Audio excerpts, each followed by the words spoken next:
science, and in this particular lesson, we're looking at just bones. So let's read this together. So without bones, you would be as floppy as a jellyfish. Our bones allow us to stand up straight. They support us and help us move, but they also protect our body organs. Our skeleton is made up of all of our bones working together.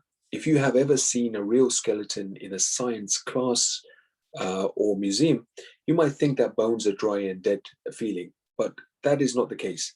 Bones are made of living, growing cells. Inside most bones is soft marrow, which is where many of our blood cells are made. As a baby, you were born with nearly 300 bones, but adults only have about 206 bones because some of the smaller ones join together to form big ones when we're growing up. Certain bones are especially important. The skull inside your head acts like a helmet for your soft, squishy brain. Your skull helps protect you from injuries to your head.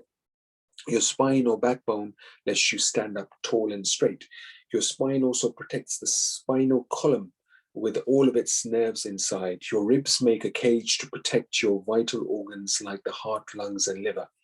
Even though bones are very light, they are also very strong. That is why it usually takes a very bad fall or other serious accident to break a bone. If that does happen, you might wear a cast or a plaster until new bone cells heal the break in a month or two.